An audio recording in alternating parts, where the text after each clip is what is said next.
이제 접수들은 이제 다 하셨고, 수요일 날이면은, 최종 나오겠죠. 근데 제가 항상 얘기하는 게 진인사 대천명이 아니라,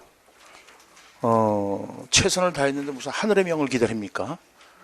진인사 필합격, 최선을 다했으니까 반드시 여러분들한테는 이제 합격이라는 그 합격증이 나오지 않을까요? 그래서 이제 조금만 더, 여태까지 잘 참고 힘든 거 잘 견디고 왔으니까 조금만 더 힘을 내도록 하십시오. 그런 차원에서 오늘은 여러분들한테 조금만 더 힘이 될 수 있는, 물은 99도시에서는 절대 안 끓어요. 이제 1도시가 이제 부족한 건데, 오늘 요 4시간을 1도시의 열정이라고 생각을 합시다. 그래서 100도시가 돼야 이제 물이 끓는 거니까, 그래서 그 1도시를 제가 한번 보태드리려고 노력을 좀 많이 했습니다. 그래서 이제 무턱대고 이건 중요하니까 공부해라가 아니라, 항상 여러분들 우리가 논술에서 4점 내지는 5점 차지하는 게 형식 점수잖아요. 그 형식 점수, 켜져 있는 거예요? 형식 점수가 그냥 주어지는 거 아니에요. 그러니까 대부분 선생님들이 어떤 생각을 하냐면은, 내가 다 쓰고 나와서, 그래, 내가 내용은 좀 못 썼어. 그러니까 15점 중에서 10점 맞았고, 형식 점수 15점, 5점, 그래서 난 15점 정도 될 거야 라고 생각을 해. 근데 뚜껑을 딱 여니까는 과락이야. 왜냐면 형식 점수가 개판 5분 전인 거지. 내용도 못 쓴 거고. 그러면 결국 과락이면은, 요 앞으로 와요. 과락이면은 전공 아무리 잘 봤자 필요 없잖아요. 근데 그 형식 점수에서 대략 1점 정도 해당되는 게 뭐냐면요. 물론 서론, 본론, 결론, 형식 갖춘 건 1점 정도를 줘요. 근데 논리의 구성 요소라는 게 있잖아요. 그게 뭐냐면 논점, 논지, 논거란 말이에요. 그러니까 논거가 없으면은 그거는 쓸데없는 논술이에요. 논지만 있으면 뭔 소용이 있어. 논거가 없는데. 변호사들을 생각해 보세요. 변호사들이 이 사람이 무죄라고 주장을 했을 때 그게 논지잖아요. 그리고 무죄라는 것을 입증하기 위해서 증거를 들이대잖아요. 그게 논거라고요. 그래서 저는 여러분들한테로 이게 시험에 나온다라는 주장을 논거를 통해서 말씀을 드리도록 하겠습니다. 그러니까 괜히 이게 시험 문제에 나오는 것이 아니라 이러이러한 것 때문에 시험에 나온다라는 논거를 내도록 하겠습니다. 그래서 여러분들이 공부하는데 조금이라도 도움이 될 수 있도록 하겠습니다. 그래, 지금 이게 프린트물이 한 10분 정도 걸린다 그랬어요. 그러니까 아직 못 받으신 분들은 조금만 좀 기다려 주세요. 그럼 일단 이게 좀 페이지 수가 좀 많아요. 그래서 이게 페이지 수가 많은 이유는 여러분들이 가장 힘들어하는 부분이 교수학습 이론 쪽이에요. 그 다음에 이제 교육행정 쪽이고, 그래서 이제 교수학습 이론하고 행정 쪽에 있는 부분들을 조금만 요약 정리해서 넣기 때문에 좀 길고, 또 서론을 못 쓰시는 분들이 굉장히 많아. 뭐 서론 대충 쓰면 되는 거 아니야? 누가 대충 쓰라 그래요? 논술인데. 그리고 꼭 서론에 그 논제를 갖다가 다 집어넣고 논해보고자 한다라고 쓰는 사람들이 있어요. 그건 이미 논제에 주어졌잖아. 논제에 이러한 것을 논하시오라고 주어졌잖아. 근데 서론에 그걸 쓰는 거는 뭐예요? 동어 반복하는 거예요. 토톨로지라는 거죠, 그거. 그건 전혀, 예를 들어서요, 우리처럼 박사학위 논문을 쓴다. 그럴 때 내가 주제 정하거든. 박사학위 논문을 쓸 때. 예를 들어서, 못 받으신 분 손 들고 계세요? 못 받으신 분? 그래서 예를 들어서 성리학과, 그 다음에, 서양에서의 주형 모형에 대한 연구, 아니, 성장 모형에 대한 연구, 내리세요. 다 끝나고 또 갔어. 또 올라올 거니까 조금 기다리세요. 그래서 예를 들어서 한국에서의 성리학과 서양에서 성장 모형에 관한 연구, 내가 제목 정한 거야. 그래서 서론을 쓸 때 성리학에서 말하는 위기지약이라는 것은 이러면서 이제 뭐 주역 모형에서의 자아실은 이렇게 연결을 하면서 그래서 본인은 내재적 목적과 외재적 목적의 관계를 통해서 성리학의 그 교육의 목적을 뭐 논하고자 하고, 그리고 성장 모형에서 소크라테스의 영향력에 관해서 논하고자 한다. 서론을 그렇게 쓰는 거야. 그래서 이제 본론으로 들어가서 뭐 성리학과 내재적 목적의 관계 이렇게 해서 써나가는 거예요. 단독 과제형일 땐 그게 가능한 거야. 근데 우리는 자료 제시형이고 이미 논제에 주어져 있는데 서론에 대해서 뭐뭐에 대해서 논해보라고 하고 있잖아. 근데 뭘 또 논해? 그러니까 여러분들이 글쓰기를 진짜 못한다는 거죠. 그래서 여기에는 서론 어떻게 이제 여러분들이 이제 우린 최종적이야. 뭐 이거 지금 훈련하고 그럴 시간이 없어. 우리 선생들이야 뭐 초반서부터 계속 훈련을 했으니까. 그런데 이제 다른 분들도 물론 훌륭하게 그 서론 쓰기, 결론 쓰기 이제 훈련을 하셨겠지만은 혹시라도 미진한 부분이 있다면은 이제 오늘 여기서 서론 어떻게 쓸 것이고 결론을 어떻게 쓸 것인가를 이 뒷부분에도 이제 발표를 놨어요. 그러니까 한마디로 이제 편법이지. 편법을 이제 사용해 보자는 겁니다. 오케이. 아직도 못 받으신 분이 있으면 조금 더 기다려 보세요. 조금 기다리라고요. 오케이. 손들라는 소리 아직 안 했어요. 그러니까 논제 파악을 정확하게 해야 돼. 손들란 말 안 했는데 손들고 있어. 그럼 점수 안 줘. 그러니까는 논제 파악을 정확하게 하라는 게 그거야. 여러분들 진짜 그런 게 뭐냐면요. 주의할 점들이 그거예요. 이 뒤에 또 주의할 점들 나오겠지만요. 예를 들어서 콜버그의 도덕성 발달 단계에서 만약에 예를 들어서 3단계에 대해서 논하라고 했잖아요. 그럼 1단계에서부터 다 쓴다? 6단계까지? 써도 괜찮아. 감점은 아니에요. 그러나 점수를 주진 않아. 가점은 안 해. 그냥 3단계만 볼 뿐입니다. 뭔 말인지 알겠죠? 그러니까 논제에서 주어진 대로, 그러니까 그 쓸데없는 걸 다 쓰고 나니까 시간 없는 거야. 시간 없고 손만 아프고. 그러니까 손 돌아가면서 쓴다고. 그리고 결국은 결론도 못 맺고 결론 대충 그냥. 여러분들이 제일 못 쓰는 게 뭐냐면 결론이야. 막 서론 쓰는데 신경 많이 쓰다 보니까. 본론에 있는 대로 다 쓰잖아. 나중에 결론을 못 쓴다고. 이제 시간 없지. 그러니까 급히 빠져나와야 되잖아. 그러니까 결론 보면 대단히 무성의해. 근데 논리적인 일관성이라든가 통일성이라든가 이런 것들 다 합쳐 본단 말이에요. 그게 5점이라고. 앞으로 여기 자리 있으니까 오세요. 자, 그러면은 3페이지를 우선 보도록 하죠. 없으신 분들은 조금만 좀 기다려요. 첫 번째 건 제가 써드릴게요. 출제 가능성이 높은 교육학 영역별 정리라고 이제 정리를 해놨는데, 그것은 목차에서 이제 기출문제 정리 및 출제 경향 변화, 그 다음에 영역별 예상 정리, 통합적 예상 문제 해서 첫째, 기출문제 정리 및 출제 경향의 변화를 보았습니다. 그래서 첫째, 기출문제가 중요한 이유입니다. 일단 출제를 들어갈 때요, 이제까지 기출문제를 다 가지고 들어갑니다.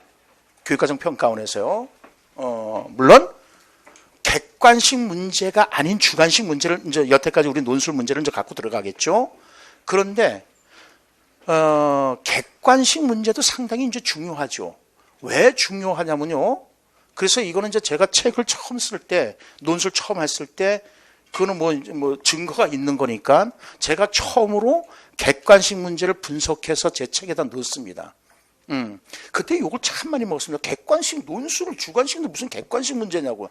천만에요. 객관식 문제를 나왔던 것들, 교육과정 평가원에서의 표현이 스탠다드한 거예요.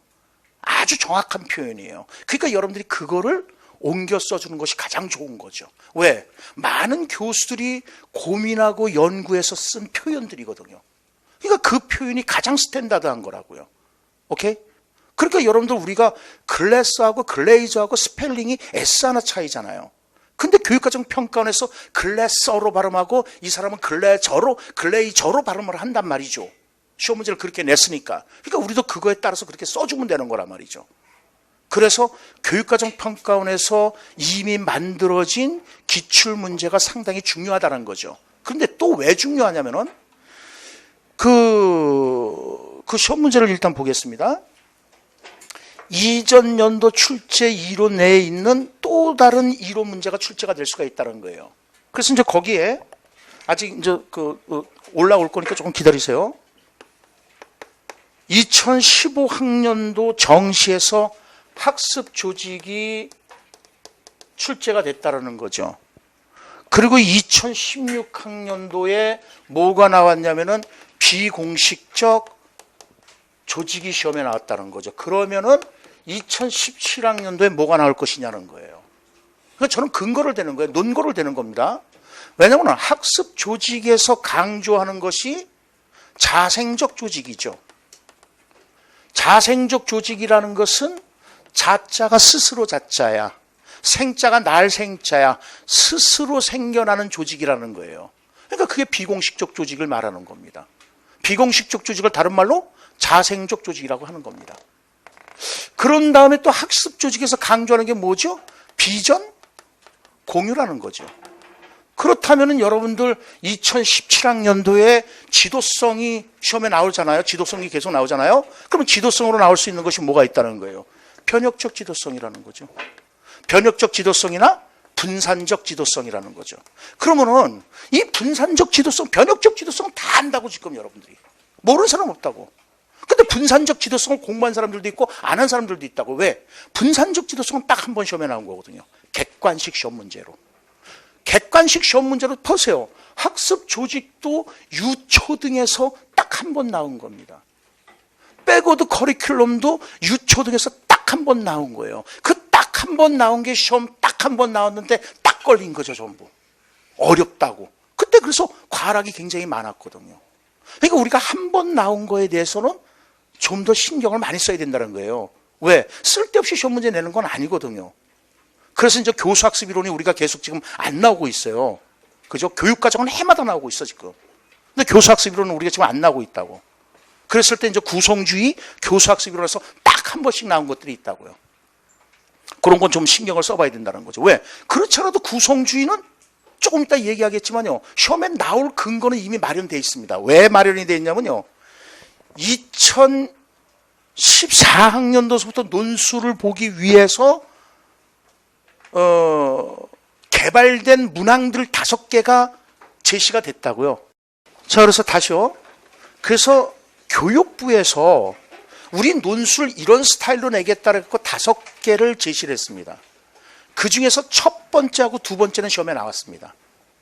세 번째, 네 번째, 다섯 번째가 시험에 안 나왔습니다. 첫 번째 문항이 뭐였냐면요. 루소의 애미를 제시하고 그래서 그거와 관련된 상담이론, 그래서 인간중심 상담이론이 시험에 나왔습니다. 언제 나왔냐면은 2013학년도 1번 문제인데 요게 인간중심 상담이 2015학년도에 나왔습니다. 두 번째가 뭐였냐면요. 두 번째가 준거지향하고 규준지향 평가에 대한 예시문이었습니다. 근데 요거는 시험에 언제 나왔냐? 2015년 추시에 준거지향 평가가 시험에 나왔습니다. 세 번째 문항이 뭐였냐면 구성주의입니다. 근데 이 세 번째 문항은 미출제, 아직 출제가 안 됐습니다. 네 번째 문항이 뭐냐면 블럭타임입니다. 이 블럭타임이라는 건 결국은 교육과정 재구성, 2015 개정 같이 생각을 해봐야 됩니다. 아직 미출제입니다. 그 다음에 다섯 번째 문항이 뭐냐면 문제행동 수정 전략입니다. 그 다음에 생활지도 방법입니다. 근데 아직 미출제입니다. 그러니까 우리는 이 부분에 대해서는 신경을 일단은 써봐야죠. 그래서 구성주의가 시험에 여러분들 비고치키 얼마나 많이 공부하고 있습니까? 그죠? 근데 시험에 안 나오고 있잖아요. 가드는 무지무지하게 공부하고 있잖아요. 아직 안 나오고 있잖아요. 그런데 지능 차원에서 가드는 구성주의적이란 말이죠. 그러니까 올해는 시험 문제 50%는 쉽고 50%는 어려워야 되니까 문항곤란도가 P가 50%인 게 좋으니까 그러니까 50% 정도는 드러내놓고 줄 수가 있고 50%는 숨어서 여러분들을 괴롭힐 수가 있다는 거죠. 그래서 구성주의 차원에서 교수학습 이론도 우리가 이제 철저히 좀 알아줘야 된다는 거예요. 예를 들어서 뭐 목표 기반, 뭐 시나리오라든가, 오케이? 또 뭐 자원 기반, 교사학습 이론 이렇게 다 구성주의에서 나오는 거고 딱 한 번씩 중등과 유초등에서 딱 한 번씩 시험에 튀어나온 겁니다. 그러니까 아까도 얘기했지만 백워드라든가 이런 것들은 한 번씩 나왔는데 여러분들을 괴롭힌 문제들이거든요. 그러니까 우리는 그런 데 조금은 신경을 좀 써야 될 것이라는 거죠. 오케이. 그래서 이제 다시 가겠습니다. 그래서 분산적 지도성도 결국은 변혁적 지도성과 같이 분산적 지도성도 시험에 한 번 나왔기 때문에 분산적 지도성도 같이 나올 가능성은 크다라는 거죠. 그래서 일단 이제 이론적 근거를 이렇게 말씀드렸습니다. 그래서 지금서부터는 이전 연도에 이런 게 시험에 나왔는데 그러면 2017학년도에 우리가 뭐가 나올 것인가 그걸 한번 따져보자는 겁니다. 오케이. 그러면 두 번째 보겠습니다. 이전 연도 출제 문제 확장에서 보겠습니다. 선생님도 없군요. 없으신 분들은 좀 일단 옆에 같이 좀 보세요. 또 갖고 올라올 거니까. 두 번째는 이제 2016, 그러니까 작년이죠. 정시에서 뭐가 시험에 나왔냐면은, 에릭슨이 시험에 나왔습니다. 그죠? 당연히 5단계가 시험에 나올 수밖에 없는 거지요. 그래서 이제, 대구광역시가 인문학을 하잖아요. 그래서 이제 대구광역시는 제가 석사는 서양 철학이고 박사는 성리학입니다. 그래서 이제 그거 두 가지를 다 강의를 했죠. 그러면서 에밀을 얘기를 할 때 뭐라고 얘기를 했냐면요.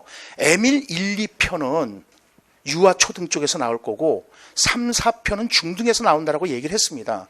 당연히 그렇게 나왔죠. 왜냐면 1편은 유아 및 총론 및 유아편, 그죠? 유아기고 2편이 아동기잖아요. 3편이 소년기고 4편이 청년기잖아요. 그 중고등학교가 이쪽이란 말이에요. 그러니까 여러분들 우리가 피아제가 시험에 안 나온다고 얘기할 수는 없다는 거죠. 왜? 피아제의 형식적 조작기의 특징. 형식적 조작기는 결국은 중고등학교란 말이죠. 우리가 이게 일반적으로 따져봤을 때. 그러니까 형식적 조작기 특징. 자, 에릭슨 같은 경우도 5단계겠죠. 5단계에서부터 중고등학교잖아요. 그러니까 작년에 에릭슨이 5단계가 이제 시험에 나온 거죠. 이 자아정책. 그렇다면은 2017학년도엔 도대체 뭐가 나올 것이냐는 거죠.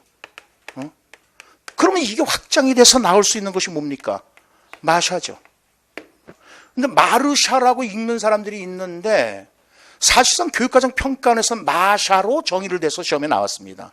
마샤라고 해서. 그래서 이것도 물론 객관식으로 한번 나온 겁니다. 아시겠죠? 그러니까 마샤의 정체성 이론. 그런데 이제 여러분들 이거 쓸 때 어떻게 쓸 것이냐. 바깥에서 안으로 들어오면서 쓰는 겁니다.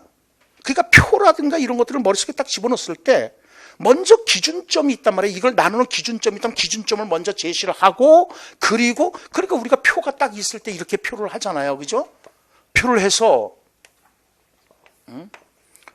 여기 뭐라고 하는 거죠? 여기 위 어떻게 표가 그죠? 미안해요. 표가 여기는 이제 위기를 겪었느냐 겪지 않았느냐 그죠? 그 다음에 여기는요 관여 또는 참여라 그렇죠. 여기에서 이걸 겪었느냐 겪지 않았느냐 이렇게 쓰는 거잖아요. 흥분했어.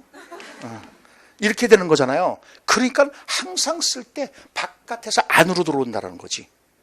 표를 쓸 때. 우리가 여러분들 이 표 해석할 때도 이런 거 다 머릿속에 집어넣었을 거 아니에요. 이게 독립변인이고 이게 종속변인이잖아요. 그러니까 손 들으세요.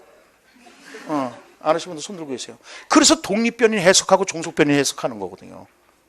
오케이?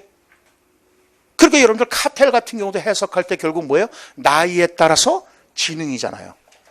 그러니까는 이 표를 해석해서 표를 머릿속에 많이들 갖고 계실 거란 말이에요. 그러니까 많이 갖고 있으니까 그 표를 어떻게 풀어서 논리적으로 전개 나갈 것인가. 이 표를 그린다면 얼마나 좋겠습니까? 근데 못 그리는 거죠. 그릴 수 없는 겁니다. 원고지입니다. 다만 종으로 그어넣지 않았을 뿐인 거죠. 아시겠죠? 이쪽 못 받으신 분 손 들어보세요. 예, 세 분. 예, 두 분 이제 마지막으로 조금만 더 기다리세요. 오케이. 그래서 에릭슨에 쓸 때는 당연히 그 기준점. 그런데 에릭슨을 쓰기 위해서 서론 던지는 게 여러분들이 굉장히 힘들단 말이에요. 그러니까 서론 던질 때 미끼를 탁 던져야 된단 말이에요. 그래서 저 사람이 훅 하게끔 만들어야 된단 말이에요. 그러니까 미끼 던지는 방법이 뭐냐면요. 영향을 받은 거잖아요. 그러니까 에릭슨을 먼저 툭 던진다는 거죠. 오케이? 에릭슨을 던지고, 그러니까 예를 들어서 에릭슨의 성격 발달 이론을 할 때는요, 먼저 또 누굴 던져야 돼요? 프로이트를 던진단 말이죠. 무슨 말인지 알겠죠? 근데 프로이트를 던질 때 2대 8로 던지면 되는 거예요. 근데 대부분 쓰면 뭐예요? 그냥 프로이트 많이 알거든. 에릭슨은 잘 모르거든. 그러니까 프로이트를 갖다가 거의 뭐 한 6, 7대로 쓰고 에릭슨을 3이나 4를 쓴단 말이에요. 그럼 당연히 높은 점수를 못 받는 거죠. 그러니까 2대 8이야. 그러니까 여기서도 에릭슨을 이 정도로 던져주고, 그러니까 예를 들어서 에릭슨을 위기로 나눴다는 걸 여기 가서는 위기와 관여로 나눴다라고 탁 넘어오면서 이걸 써주면 된단 말이죠. 그래서 2017학년도에 우리가 이제 시험에 뭐가 나올 것이냐는 이제 생각했을 때 에릭슨을 기준으로 한다면 프로이트의 심리 성적 발달 이론도 중요하게 등장할 수밖에 없다는 거죠. 그 다음에 이제 마샤의 정체성 이론, 그 다음에 엘킨드의, 거긴 지금 안 써져 있지만, 엘킨드의 자아중심성 이론. 그죠? 그래서 엘킨드는 자아중심성을 크게 이제 두 가지로 나눈다는 거죠. 그래서 세 가지인데, 우리는 이제 객관식 시험 문제로 나온 거면 두 가지가 있단 말이에요. 하나는 상상적 청중이 있고 또 하나는 개인적 우화라는 것이 있잖아요. 오케이? 그럼 청소년들에게, 왜냐면은 엘킨드가 그 형식적 조작기 있는 아이들이죠, 사실상은. 피아제로 얘기하면요. 형식적 조작기에 있는 청소년들이 이러한 그 자아중심성을 가지고 있다는 거죠. 여기 손 들어보세요. 못 받으신 분이요? 오케이. 그래서 그걸 좀 알아두시고요. 그 다음에 2016학년도 경험중심 교육과정이 나왔습니다. 그래서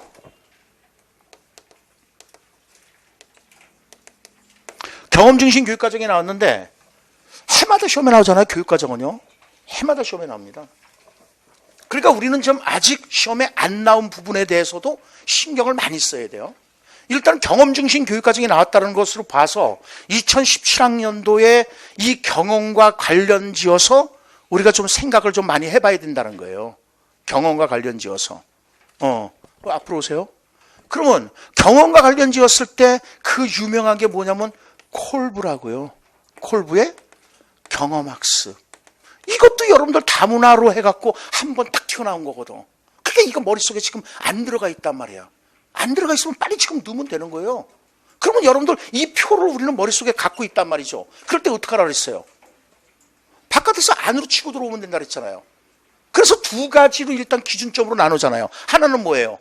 정보를 어떻게 지각하느냐, 다시 말해서 이해하느냐 하고, 그러면 지각한 정보와 이해한 정보를 어떻게 해야 돼요? 처리해야 된다 그랬잖아요. 그죠? 어떻게 처리할 것이냐, 즉 변형시킬 것이냐, 이 두 가지 기준으로 이제 나누는 거잖아요. 그러면 정보를 지각할 때 어떻게 지각한다는 거예요? 쉽게 생각하면 돼. 몸으로 할 것이냐 머리로 할 것이냐로 따지면 되는 거야. 여기는 서로 상반되는 거란 말이야. 여기도 다로 상반되는 거란 말이에요. 그러니까 먼저 몸으로 지각한다. 그러면 어떻게 되는 거예요? 구체적? 오케이. 경험으로 정보를 지각한다는 거죠. 그럼 이제 머리로 지각하는 사람도 있을 거라는 거죠. 그거는요, 시작. 추상적 개념으로 지각한다는 거죠. 외우기 쉬워. 이해하면 된다고요. 그러니까 브루너가 자꾸만 얘기하는 것이 패러다임적 사고에서 이제는 뭐예요? 내러티브적 사고로 바꾸라고 얘기를 하는 거잖아요. 그것도 시험에 나온 거라니까요. 그것도 한 번씩은 툭툭 튀어나온 것들이라고요. 그래서 우리가 브루너를 갖다가 자꾸만 구성주의적으로 집어넣는 이유도 거기 있는 거라고. 인지주의자지만 교수학습 이론 차원에서는. 그게 객관주의적이죠, 사실상은. 그 다음에 어쨌든 또 정보를 어떻게 처리한다? 몸으로 처리할 것이냐? 머리로 처리할 것이냐 또 생각하면 되는 거예요. 그래서 머리로 처리한다면요, 시작. 반성적 관찰을 통해서 처리할 것이냐? 아니면 몸으로 처리하면요, 적극적 실험으로 처리할 것이냐. 그래서 학습자 유형 자체가 달라진다는 거잖아요. 그래서 여기가 바로 진보주의가 나오는 거잖아요. 여기가 진보주의는 그 구체적인 경험을 강조하는 것이고, 그 다음에 뭐예요? 적극적 실험을 강조하는 거예요. 그래서 이걸 갖다가 뭐라는 거예요? 적응형이라고 하는 거죠. 적응형. 그러니까 진보주의가 강조하는 기능은 적응적 기능이잖아요. 적응적 기능. 왜? 진화론을 받아들이는 거잖아요. 그죠? 그래서 이걸 뭐 다른 책에서는 뭐라 그런다? 조절형이라고도 하는 것이다. 그러면 조절과 동화잖아요. 여기 동화형이 되는 거고, 반대가. 그리고 여기가 수렴형에 해당되는 것이고, 여기가 확산형 또는 발산형 학습자가 된다는 거죠. 그래서 경험학습이 중요하게 등장할 수 있다는 겁니다. 경험학습을 꼭 알아두시도록 하십시오. 뿐만 아니라 이 경험 그룹은 여러분들 성인학습입니다. 그러면 성인학습하게 되면 딱 튀어나오는 것이 뭐냐면 페다고기하고 안드라고기라고요. 성인교육하고 학교교육을 비교를 해야 된다는 거죠. 듀이가 경험을 강조했을 때 그 경험이라는 것은 성인의 경험이란 말이에요. 그러니까 여러분들 페다고기는 학교 교육은 교사 의존적이라고요. 성인 교육은요 자기주도적이죠. 그러니까 자기주도적 학습과 관련돼서 놀즈라는 사람도 놀즈 성인들은 자기주도적으로 잘 놀지요. 그죠? 그래서 놀즈 같은 사람은 자기주도적 학습을 강조하면서 성인 교육에서의 자기주도적 학습을 강조하는 거라고요. 그게 이제 학교 교육으로 넘어온 거지. 학교 교육으로. 그러니까 주의하실 점은 그거야. 학교 교육이 오늘날 자기주도적으로 가자는 건 맞아. 근데 이게 만약에 학교 교육과 비교되는 거라면요 달리 써야 된다는 거지. 봐봐요. 행동주의도요. 고전적 행동주의하고 신행동주의를 나눴을 때요. 초점이 달라져. 고전적 행동주의하고 신행동주의를 비교한다면 고전적 행동주의는 수동적이지만 신행동주의는 능동적이게 된다고요. 근데 다 묶어서 행동주의잖아. 그러면 이 행동주의하고 인지주의하고 또 비교를 한다면요. 행동주의가 수동적이고 인지주의가 능동적이 된다고요. 근데 행동주의하고 인지주의를 묶으면 객관주의가 되잖아요. 그러면 객관주의하고 구성주의하고 비교를 하면요. 객관주의가 수동적이고 구성주의가 능동적이 된다고요. 그러니까 비교의 관점이 뭐냐는 거예요. 오늘도 제가 논술에서 냈었는데 콜복의 도덕적 수준을 쓰라 그랬는데 단계를 쓰는 경우가 있다고요. 그건 틀리잖아요. 이 수준을 쓰라는데 2단계를 쓰면 안 되죠. 2단계는 1수준에 들어가는 거지. 그러니까 잘 읽으라는 거예요. 이게 비교 대상이 뭐와 비교가 되고 있는가. 그걸 봐야 수동적, 능동적이란 말 자체가 바뀌면은 그건 점수를 못 받잖아요. 완전히 잘못 쓰는 거잖아요. 잘못 이해했다는 거잖아요. 그래서 성인학습도 시험에 나올 가능성이 높다는 거죠. 자, 그러고 또 우리가 이제 여태까지 시험 문제에서 교육과정은 이제 해마다 나왔으니까 제가 평상시에 이렇게 그렸습니다. 근데 이게 이제 여자라는 거죠. 그러면 이제 제 그 의식 속에는 잠재적으로 여자에 대한 그죠? 안 좋은 생각을 가지고 있다라고 비판적으로 나를 바라볼 수가 있어요. 이게 뭐라고 그랬죠? 비판적 교육과정이야. 예. 신교육사회야. 신교육사회, 비판적 교육과정. 그래서 그림을 바꾸겠습니다. 이렇게. 그래서 이게 머리고, 이건 이제 가슴, 여기 이제 팔다리로 보겠습니다. 그래서 이제 교육과정이 출발이 이제 교과 중심 교육과정이고, 경험 중심 교육과정이고, 인간 중심, 그 학문 중심 교육과정이고, 인간 중심 교육과정이죠. 다 시험에 나왔습니다. 논술로. 이거 나왔죠? 이거 나왔죠? 이거 나왔죠? 오케이? 안 나온 게 뭐예요? 이거 안 나왔어요. 근데 이게 뭘 중요할까? 그런데 여러분들 우리는 오늘날 강조하는 게 뭐죠? 스팀 교육이라는 거죠. 네? 스팀 교육. 근데 이 스팀 교육은 어디에서 나온 거죠? 스템 교육에서 나온 거죠. 미국에서 스템. 그러니까 여러분들 보세요. 경험 중심 교육 같은 게 진보주의잖아. 진보주의는 자꾸만 강조하는 게 뭐예요? 아동의 필요나 흥미만을 자꾸만 강조하잖아요. 그러니까 뭐가 떨어진다? 기초학력이 떨어지는 거야. 기초학력이 떨어지니까 결국 뭐가 뒤질 수밖에 없다? 과학 기술이 뒤질 수밖에 없다고. 그러니까 1957년에 소련에서 인공위성 쌓아올리면서 미국 자체를 완전 발칵 뒤집어 놓은 거 아니야. 그러니까 브루노가 부르르 떨면서 다시 공부시키자 하면서 학문중심 교육과정이 나오는 거잖아요. 학문중심 교육과정에서 강조하는 게 뭐죠? 과학기술이라고요. 그러니까 그러니까 학문 중심 교육 과정은 쉬워요, 어려워요? 어렵다고요.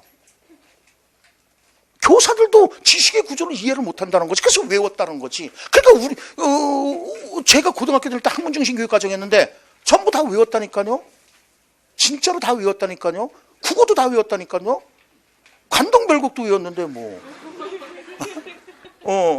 용벼쳐도 다 외웠어요. 육룡 뭐죠?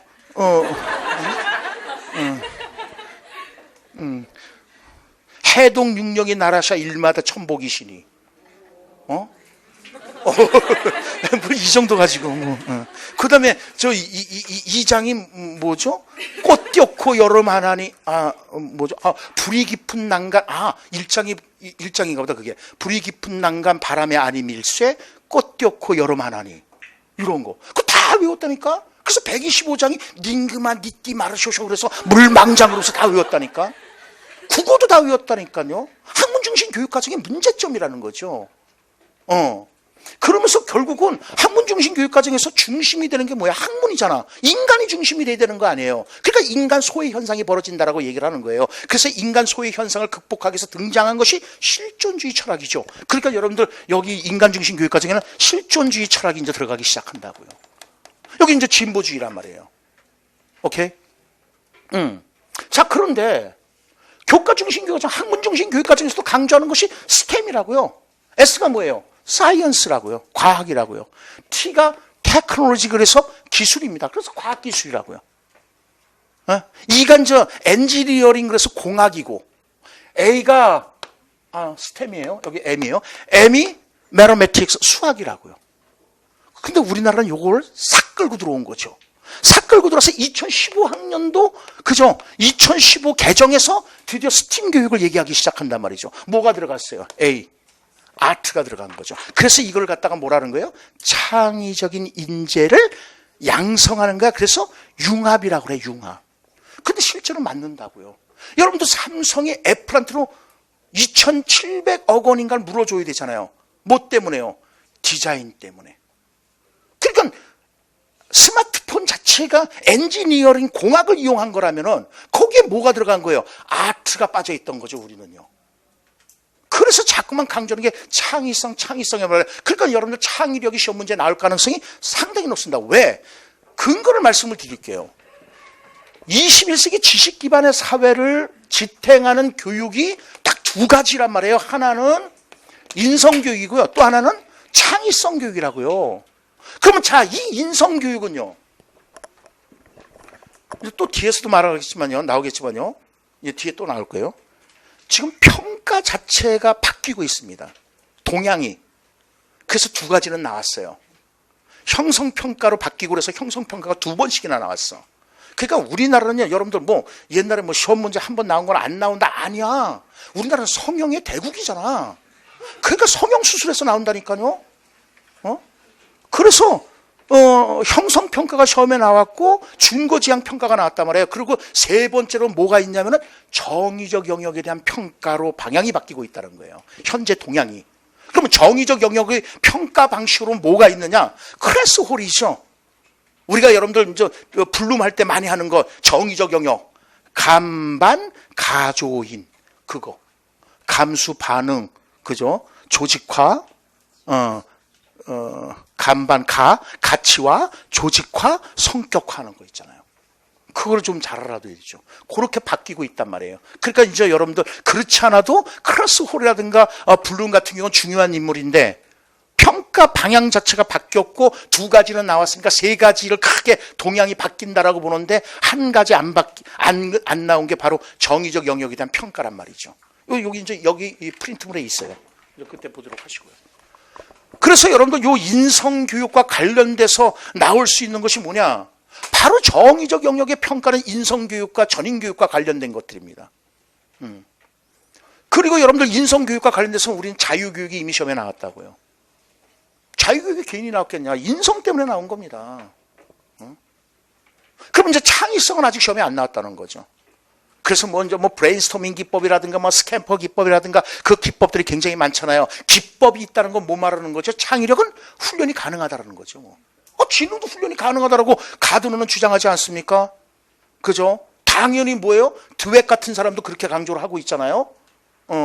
그러니까 창의성도 렌줄리라든가 이런 사람들도 시험에 한 번 나온 사람들이고, 렌줄리는 딱 한 번 나온 거야. 그래서 창의성 교육도 상당히 중요하다는 겁니다. 오케이. 그 다음에 그러면 이제 교육과정이 아직 안 나온 거에서 교과 중심 교육과정 좀 신경을 써봐야 될 것이고, 그 다음에 이제 안 나온 것이 있다면 전체적인 맥으로 봤을 때 개발 패러다임은 나왔다는 거죠. 안 나온 것이 이해 패러다임이 아직 안 나왔다는 겁니다. 그 이해 패러다임이 이제 등장하는 것이 뭐가 있습니까? 재개념주의라는 것이 있잖아요. 그 재개념주의에 뭐가 있습니까? 아이즈너의 영교육과정이라는 것이 있고, 그죠? 그 다음에 파이나의 그저 구조적 재개념, 아니 실존적 재개념주의, 애플의 구조적 재개념주의, 그 세 가지가 아직 시험에 안 나왔다는 거예요. 그 중에서 이제 여러분들이 많이 들었던 것이 뭐예요? 아이즈너, 그죠? 영교육과정. 그 다음에 파이나. 그래서 큐레르의 복귀 4단계. 그건 시험에 나온 거잖아. 제일 먼저요? 그렇죠. 과거로 회귀하는 거잖아요. 자서전을 쓴다고 생각해보란 말이에요. 그러니까 거기서 자서전적 이야기가 나오는 거잖아요. 자서전을 쓸 때 과거로 회귀하잖아. 과거로, 그 다음에요. 그럼요. 전진적으로 미래를 상상하잖아요. 그러고 나서 분석, 종합의 4단계를 거치는 거잖아요. 순서가 있는 건 잘 알아두시라고요. 왜? 채점하기가 가장 좋아요. 그렇지 않아도 여러분들 이거 논술, 너무 주관성이 강한 거잖아요. 누누이 얘기하지만 이거 소수점이 없다니까요. 점수를 줄 때 1점이면 1점, 2점이 2점 이렇게 주는 거예요. 그래서 3명 점수를, 3명이 채점을 해서 합산을 해서 나누기 3하니까 소수점이 나오는 거지. 그러니까 사실상 그게 참 웃기는 거라고요. 내가 보기에는 이거 한 1.5나 1.6 정도면 주면 좋겠어. 근데 2점 확 준다든가 어떤 사람은 1점을 줄 수가 있잖아요. 그러니까 0.5점 사이로 1점이 왔다 갔다 한단 말이에요, 이게. 인생이 바뀌는 거잖아요. 이게 바뀌어야죠. 잘못된 거죠, 지금. 그리고, 채점을 알바생을 쓴다는 게 말이 돼요? 알바생을 쓰면 안 되는 거지. 안 되는 거, 이거 알바생을 쓰잖아요. 그러니까 채점 기준 삐뚝 주고 니네들이 먼저, 물론 뒤에서 또 검수를 하겠죠. 3단계 검수를 하겠지만은, 알바생들이 뭘 알아? 본래 논술의 채점의 원칙이 뭐죠? 출제자가 채점하는 게 원칙입니다. 오케이? 이건 뭔가 잘못된 거죠. 오케이. 그 다음 가겠습니다. 그래서 우리가 아직 시험에 안 나온 거 그거 하고 그 다음에 오늘은 자꾸만 어떻게 돼요? 학교 중심 얘기하잖아요. 그러니까 스킬백도 대단히 중요하다는 거예요. 스킬백에 뭐요? 시작. 학교 중심의 교육과정 개발이라는 거죠. 그런 건 이제 뒤에 다 돼 있으니까. 그 다음에요. 또 보겠습니다. 2015년도 출시에 뭐가 나오면 교수 체제 설계가 나왔습니다. 교수 체제 설계.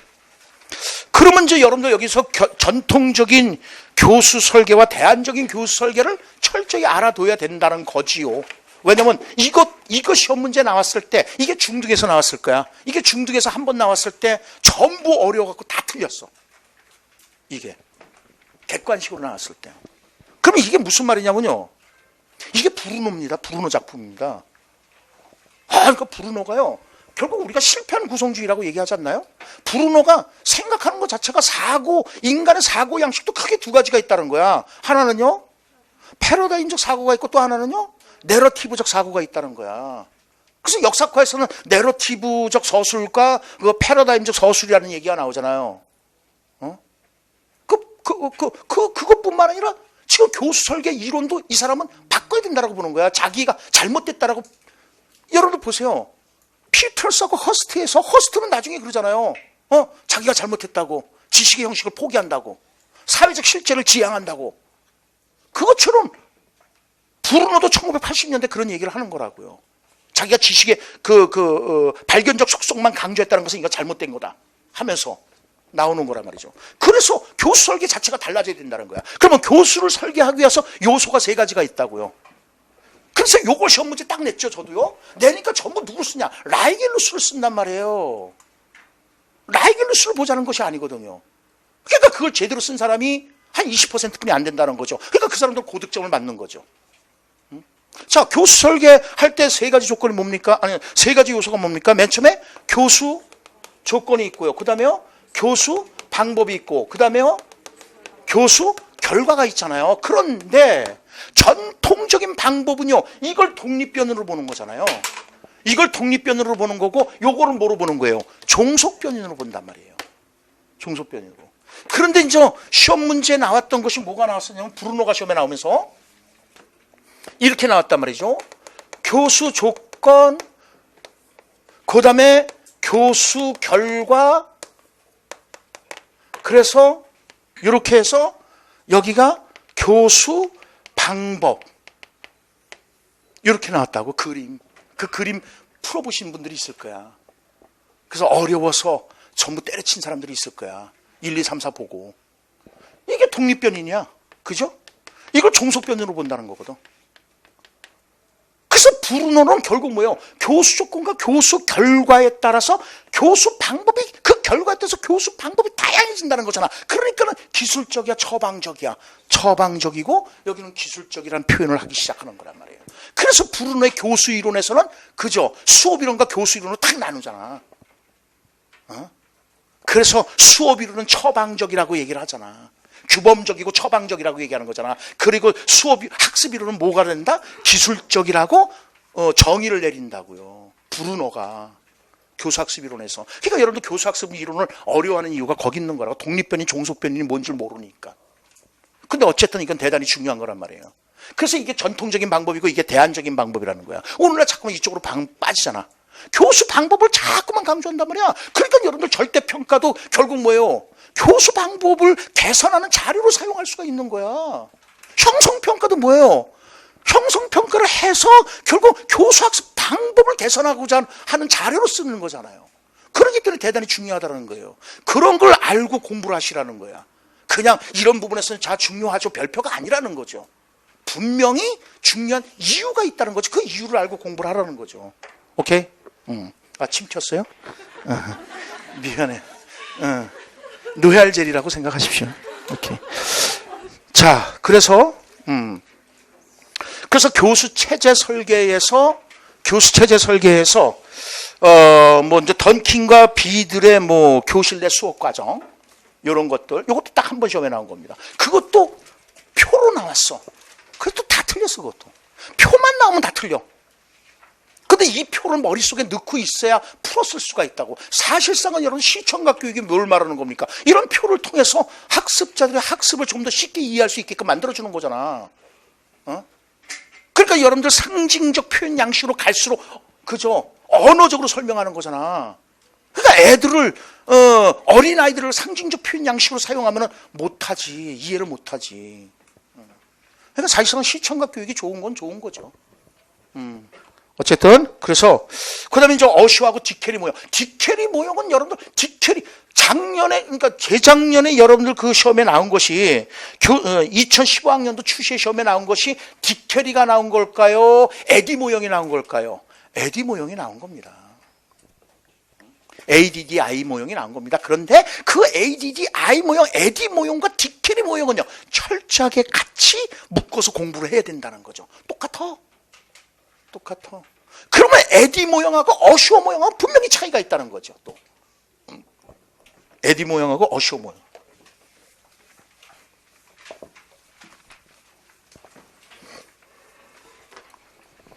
자, 그래서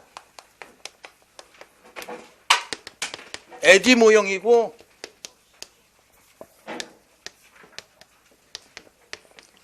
똑같이 평가입니다. 똑같이 평가고 똑같이 분석이야. 그런데 여기서 말하는 분석과 여기서 말하는 분석의 의미는 다르다니까. 그러니까 요 위에 에디 모형은 디캐리 모형을 이용해서 332하나로 짝 지우면 된단 말이죠. 즉, 그래서 이거 시험 문제 나올 때도 우리는 이걸 이제 다 디캐리 모형하고 에디 모형을 비교하면서 외워서 갔단 말이죠. 그게 4점짜리 그냥 맞잖아요.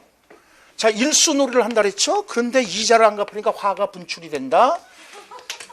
그래서 어떻게 해서든지 저는 목이라도 한번 자르고 싶다. 그래서 목을 자른 도구가 필요한데 그게 전자형총이다. 그죠? 동생총이 아니라 형총이다. 그래서 전자총으로, 그래서 전자형총으로 외우시면 돼요.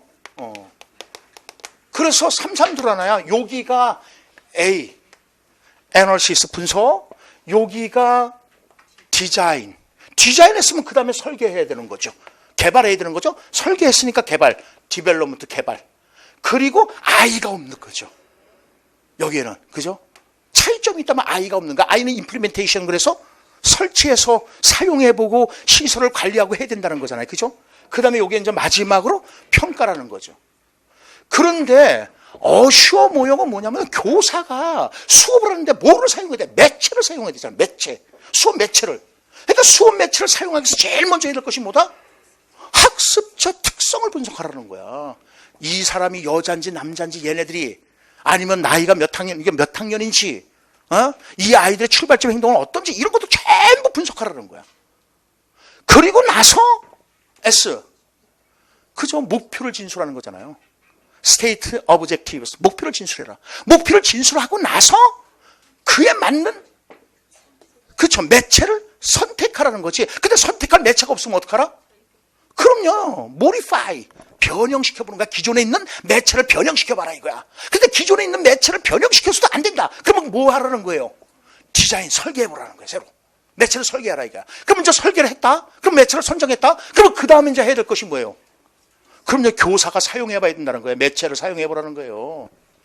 교사가. 그러니까 교사가 자기가 수업에 사용할 매체에 대해서 사전에 그걸 사용을 안 해봤어. 사전에 사용을 하지 않으면요, 수업 시간에 들어갔어요. 버벅거리는 거지. 교사의 전문성은 떨어지는 겁니다. 그렇게 되면요. 버벅거리는 거죠. 그래서 사용하고 나서 require learner's response, 그죠? 학습자 반응을 요구해봐라. 아니면 require learner's participation, 학습자의 참여를 유도해보는 거죠. 그리고 나서 evaluation, 최종적으로 평가를 하는 거 아니겠습니까? 그러니까 여기서 말하는 A와 여기서 말하는 A는 의미가 다르다고요. 똑같은 분석이지만. 그러니까 여기서 말하는 이 A를 이렇게 외운 방식으로 여기 A를 쓰면 당연히 점수를 못 받는 거죠. 오케이? 당연히 여기서 S 할 때 목표 설정하는 거잖아요. 목표 설정은 어떻게 하는 거예요? 아주 구체적으로 자세하게 상세하게 하잖아요. 그러니까 타일러 모형이 나오고 메이거 모형이 나오는 거잖아요. 그래서 타일러 모형과 메이거 모형 같은 경우는 여러분들 전공 시험 문제에서도 많이 나오는 것들이잖아요. 오케이. 그 다음에 뒤로 넘어서 교육과정 설계 방식입니다. 2015학년도엔 교육과정 설계 방식이 시험에 나왔습니다. 그래서 나온 것이 백워드죠, 백워드. 그죠? 백워드 커리큘럼입니다. 그래서 아까도 말씀드렸죠, 이제 스킬백. 그러니까 스킬백 자체가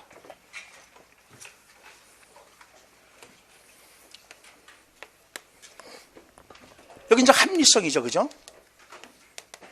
그래서 여기는 역동적 상호작용이라고 했죠. 그리고 여기는 처방적이고 여기는 기술적이다. 그래서 여기가 타일러, 타바 같은 사람이 여기가 해당되는 거죠. 그리고 여기에 해당되는 사람이 누굽니까? 스킬백 같은 사람들. 그러니까 스킬백의 특징은 역동적 상호작용이면서 기술적이라는 거죠. 누구? 워커. 그러니까 이렇게 외우시면 돼요. 남자들이 군대 가면 신는 게 워커야. 그 워커를 잘 만들어야 돼. 스킬은 기술이란 뜻이잖아. 기술적. 오케이? 그 다음에 역동적 상호작용이 돌아간다. 바퀴가 돌아가는 거잖아. 바퀴가 영어로 뭐라고요? 휠러야, 휠러. 휠. 그래서 여기 휠러. 이건 누가 골랐어? 네가 골랐어. 그래서 니콜라스, 이렇게 휠러하고 니콜라스로 외우시면 되는 겁니다. 그래서 그렇게 하고 교육과정 실행에서도 충실성이 있고 그 다음에 형성형, 상호 적응형 이런 것들이 있습니다. 이거 다 시험에 나온 겁니다. 시험에 안 나온 건 여기다 안 넣습니다. 그 다음에 변화 모형으로서 RDD 모형. R이 리서치입니다. D가 디벨롭먼트입니다. 그러면 자, 리서치 연구했으면요, R&D 그러잖아요. 그죠? 연구했으면 개발해야 된단 말이죠. 근데 개발만 해서 뭐 하겠냐는 거죠. 디퓨전, 확산을 시켜야 된다는 거죠. 그래서 RDD 모형은 개발, 연구, 개발, 확산형이라고 하는 겁니다. 연구, 개발은 어디서 하는데? 중앙에서 하는 거예요. 교육과정. 그죠? 중앙에서 교육과정을 만드는 겁니다. 그래서 그걸 지방까지 확산시키라는 겁니다. 그 다음에 이제 중심, 주변, 전달 모형 같은 경우는 결국은 여러분들 우리가 6차서부터 교육과정 교육과정 지방 분권화가 이루어지기 시작하잖아요. 이게 지금 그거를 따른 것들이란 말이죠. 그 다음에 협상 모형 같은 것이 있다.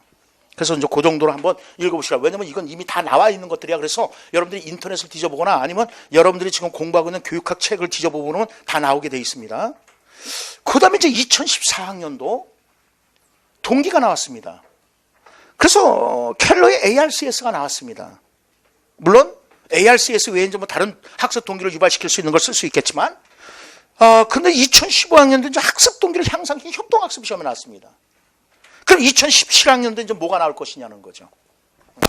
당연히 동기를 유발시킬 수 있는 전략들 중에서 안 나온 것이 있는데, 이거는 여러분들 이작슨하고 애트킨슨과 웨이너, 그 다음에 드웩, 그러면서 자기장의 전략까지 코빙턴에 같이 쭉쭉쭉쭉 연결돼야 된다는 거죠.